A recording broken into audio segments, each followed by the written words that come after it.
It is another edition, 3 episodes this week of the On the Mic podcast. And at first I thought I was ruining a pool party. I was just interrupting dinner, but he goes by Ya Boy, and I feel very, very lucky to consider him one of my boys, a friend of mine, someone I've been talking to now for years since he's been in the sport and I've been in the sport. We don't talk college football, though. I shut my mouth up on that.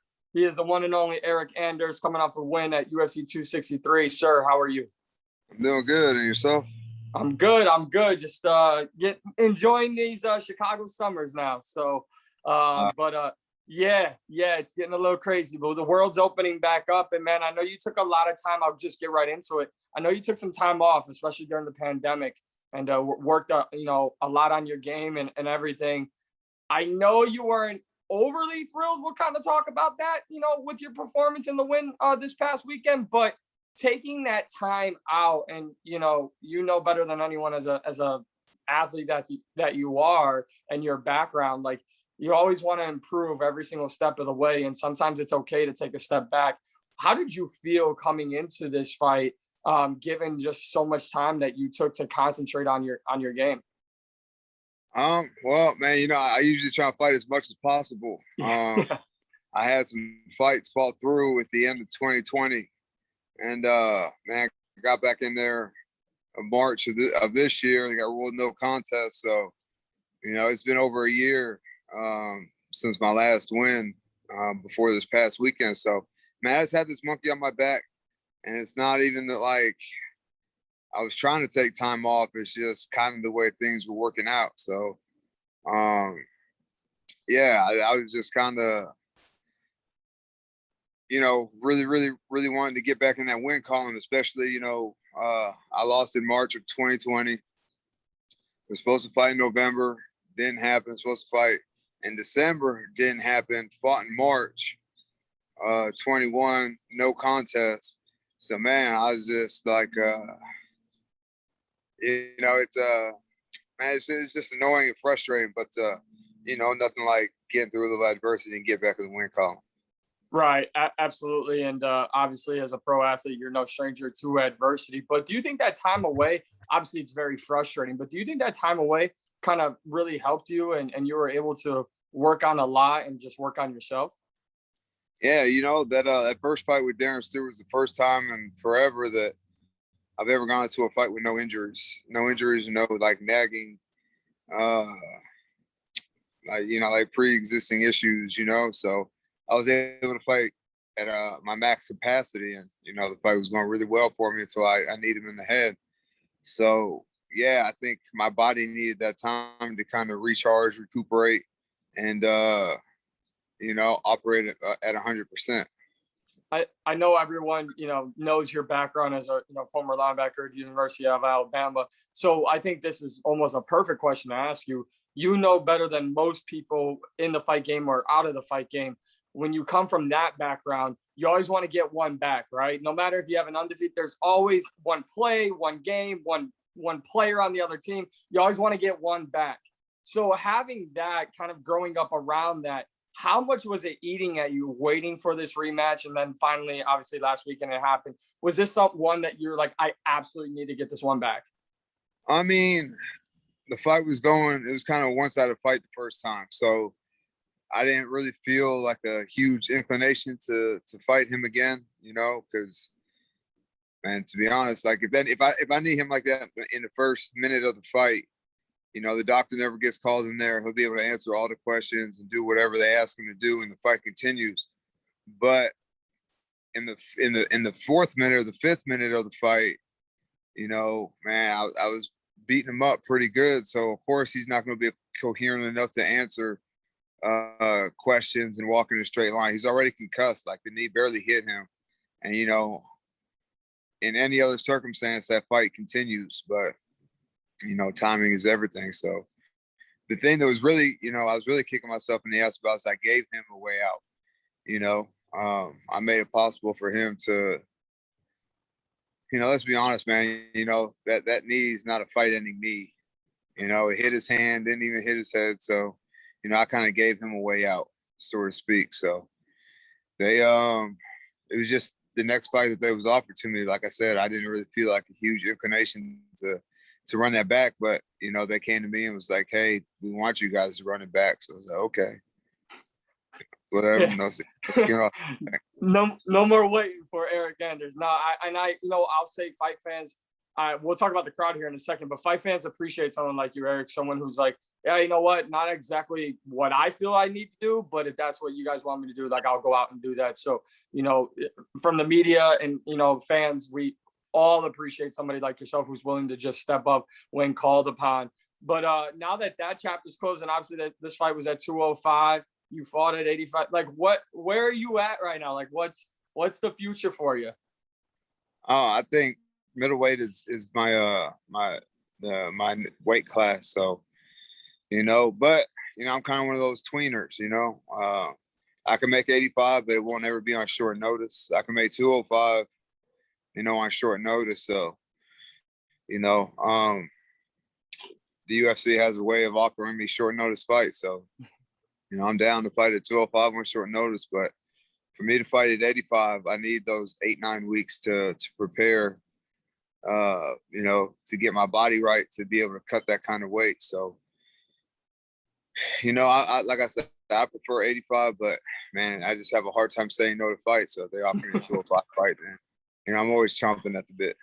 I think that's why you're a very popular fighter. I think that's why you've got the fan base that you have and the respect that you have, because you got a hard time saying no. So it's definitely a joy to see someone with your mentality. But it's very interesting. It was kind of a totally different scene in this fight, you know, in the rematch against Darren Stewart last weekend at UFC 263. That first one was a firefight. You guys exchanging back and forth. It was wild. We've already addressed the knee. I don't need to go into that. A lot of grappling in this one, a lot of groundwork in this one.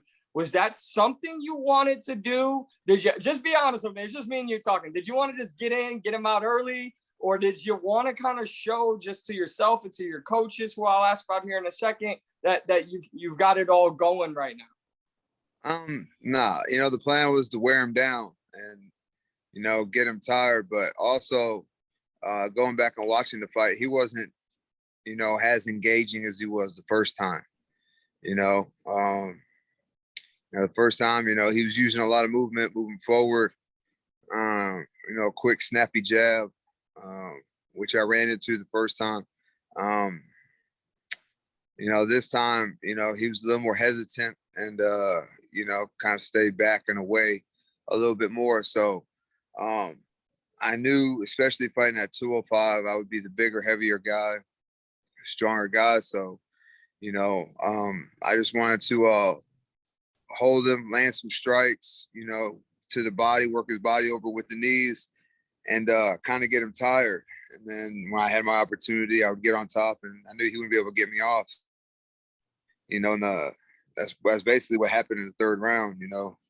But, you know, he kind of did the work for me. He took me down and, you know, reversed him, got on top, and you know, that's the way that round ended, was with me on top. So he kind of did me a favor in that third round. Yeah, he definitely did. With that being said, though, what was it like going into that third round for you? I think everyone did have it scored 1-1 there going into the third. What was going through your mind, you know, heading into that third round? And then, I mean, you kind of just said what was going through your mind during the third round, but heading into that third round, were you nervous? What were you thinking? Nah, you know, I think, you know, historically speaking, I'm a slow starter and I kind of pick it up as the fight goes on. So I knew the third round was going to be mine. I knew it was 1-1 and I knew I had to have that third round. So, you know, I just, you know, went out there and took it. You absolutely did. And you trained in Arizona for this, and a huge pop from the crowd. You would have thought you played at the University of Arizona or Arizona State in college football. I mean, that was an incredible reaction for you. I was thrilled. I thought Nick Saban and the crew were in the building for you. But no, I was so thrilled to see that and hear that for you. What was that like for you, getting a pop from, you know, this new adopted home of yours? Man, it was great, you know. And it's just, you know, just so happened to be is a coincidence that fight was going to happen in Arizona. So yeah, it was awesome to get that standing O from the crowd. And that's kind of what home advantage is supposed to be like. He's a foreigner coming over here.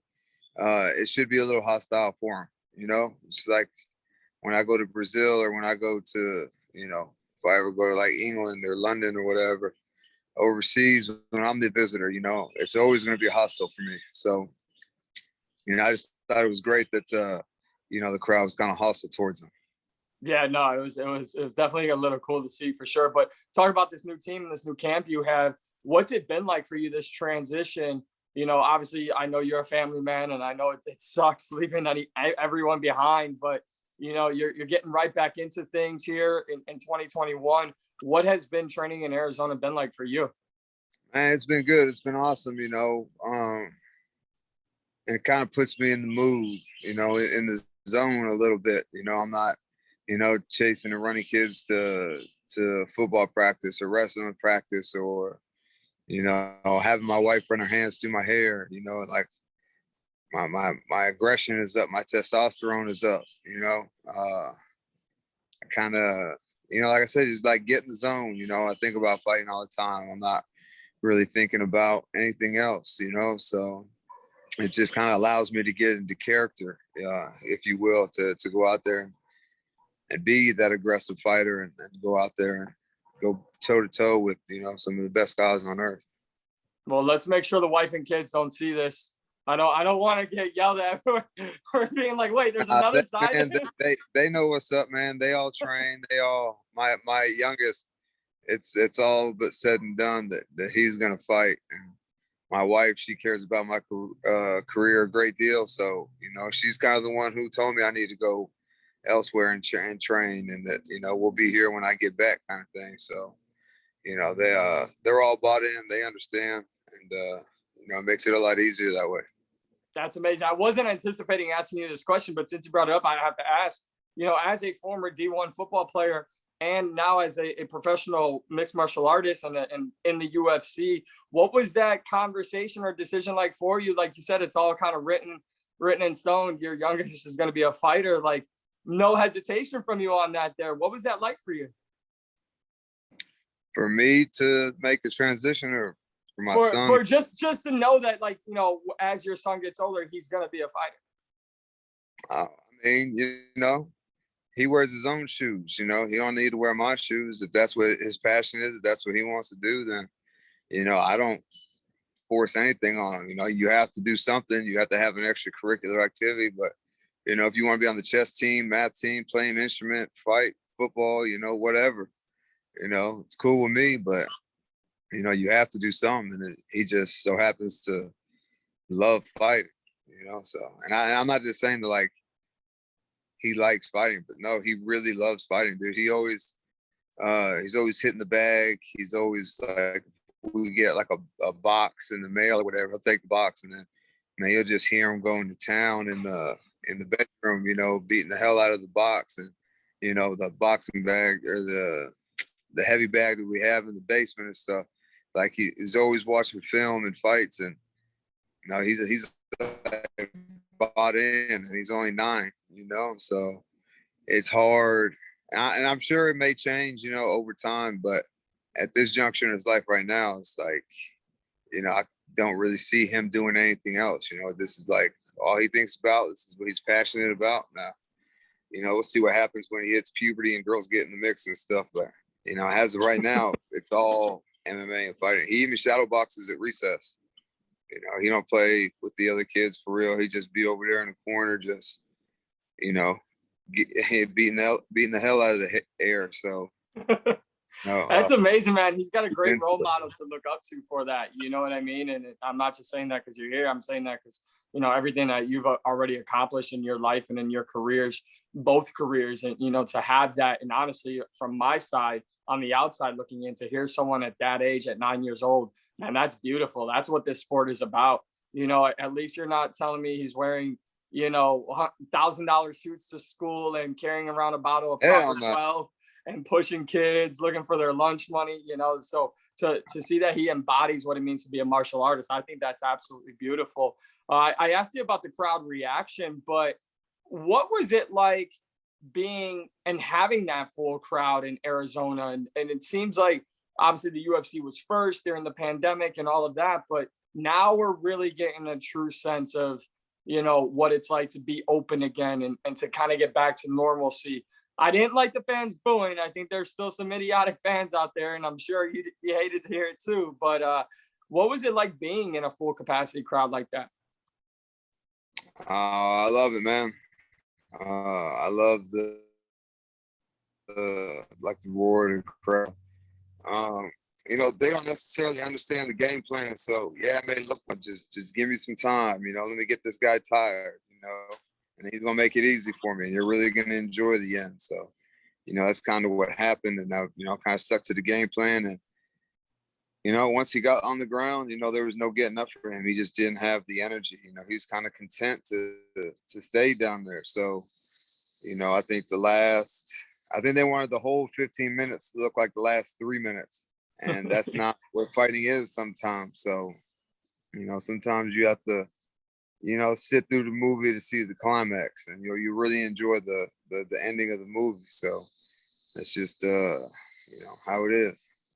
No, I actually love that. I think all fans should adopt that mindset. So what's next, Eryk?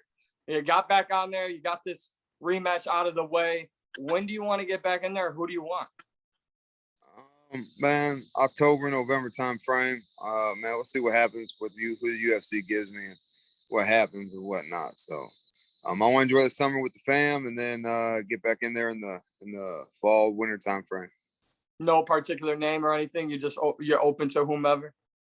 Man, I was supposed to fight Antonio Arroyo, who was supposed to fight Tom Cruise the week before me. So, I was supposed to fight him in November, and you know, got sick and couldn't make it to the fight. So, you know, I don't know if he wants to sit around that long, but you know, if he's available, that's who I'd like to fight. Awesome. Well, Eryk, man, congrats again. Like I said, you know, to you before we started this interview, and as we started it, you know, you're someone I think very highly of, and I'm very happy for you getting back in there, getting that win, and getting that NC out the way and out of your mind. And you're someone that the fight fans truly, truly enjoy. And happy you found a home in Arizona, man. Happy that the family supports it. I just couldn't be happy for you to sum it all up, man. And I know the fight fans miss seeing you in there, and glad to have you back in the win column. And looking for. I hate the wait, but I guess I'll let you enjoy the summer with the family. And hey, you'll come back during football season, so hopefully we'll talk before your fight. And I'll keep my mouth shut. I'll keep the purple and yellow in the closet, and we'll have a good talk. Hey, appreciate it, brother, man. You have a good one.